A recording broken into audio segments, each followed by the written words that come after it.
సమర్థ సద్గురు సాయినాథ్ మహారాజుకి జై. సాయి భక్తులందరికీ నమస్కారం అండి. అందరూ ఎలా ఉన్నారు ఫ్రెండ్స్? మన సాయినాథుని దయ వల్ల అందరూ సంతోషంగా ఉంటారు అని మనస్ఫూర్తిగా కోరుకుంటూ ఈ రోజుటి వీడియో స్టార్ట్ చేయబోతున్నానండి. ఇక ఈరోజు వీడియోలో మనం చూడబోయేది ఏంటంటే, చివరిసారిగా నీ బాబా చెప్పేది వినుబిడ్డ.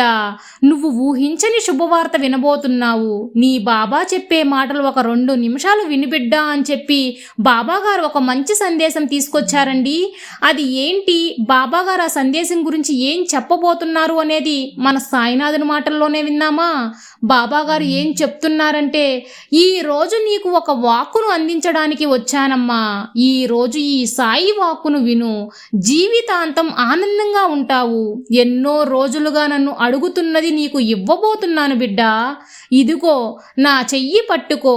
ఇక నీ జీవితంలో జరగబోయే అద్భుత అదృష్టం నువ్వే చూస్తావు. త్వరలో నీ వాకిట ముందు మంచి శుభవార్త వెతుక్కుంటూ వస్తుంది. ఎన్నో సమస్యలు దుఃఖాలతో ఈ సాయి మీద నమ్మకం లేకుండా ఉండే నీకు మంచి ఫలితాన్ని ఇస్తాను. నువ్వు ఆశ్చర్యపడేలా, నీ బాబాకి ధన్యవాదాలు చెప్పేలా ఇన్ని రోజులు ఓపికగా ఉన్నా నీకు మంచి బహుమతిని కూడా అందిస్తాను తల్లి. మొదట నీ మనసులో ఉన్న గందరగోళం తెలుసుకో. నీకైనా అది ఏం చెయ్యకుండా ఉంటాను చెప్పు? నీకు కావాల్సింది రాలేదు, ఇది రాలేదు, అది రాలేదు అని నన్ను అడుగుతూనే ఉన్నావు. నీ అవసరాలన్నిటికీ ఒక పట్టికలా రాసుకొని అన్నిటినీ నీ మనసులో పదిలపరుచుకో తల్లి. నీకు కావాల్సింది నీ మనసులో పెట్టుకొని కృంగిపోకుండా సరేలే చూద్దామని సంతోషంగా కాలాన్ని గడుపు. నీ ఆలోచనలన్నీ ఒక్కొక్కటిగా నేను నెరవేరుస్తాను. నీ లోతు మనసులో ఉన్నది ఒక ప్రపంచం. ఈ ప్రపంచమే నెరవేరుస్తుంది. అది ఈ ప్రకృతి నీతి తల్లి. కాలానికి అంత శక్తి ఉంది. మరి అలా మనసులో పదిలపరుచుకున్నది జీవితంలో అద్భుతం జరగబోతుంది. దాన్ని స్వారస్యంగా జీవించు బిడ్డ. ప్రేమ, అనుబంధం అనేది ప్రతి దశలో నడుస్తూనే ఉంటుంది. నీ జీవితాన్ని ఎప్పటిలా కాకుండా కొద్దిగా మార్చి చూడు బిడ్డ. ఈ జీవితాన్ని సమస్యల బాటలతో ఏడుస్తూ ఉండిపోకుండా జీవితాన్ని ఒక సవాలుగా తీసుకో.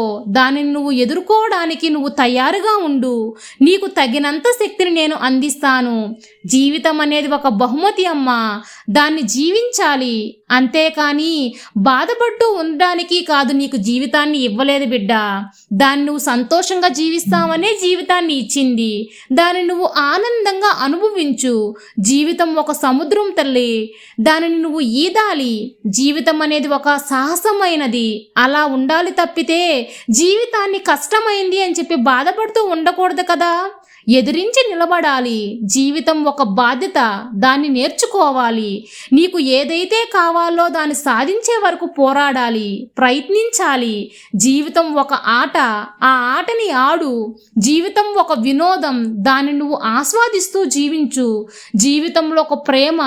దాన్ని నువ్వు సంతోషంగా ప్రేమించు. నీ జీవితం ఒక అందమైనది, కానీ దాన్ని ఆరాధించు తల్లి. జీవితం ఒక పోరాటం. దాన్ని పోరాడు. జీవితాల్లో ఇన్ని విభజాలుగా మార్చి జీవించేటప్పుడు జీవితం సారాంశం అనేది నీకు అర్థమవుతుంది బిడ్డ. జీవితమే నీ వశమవుతుంది.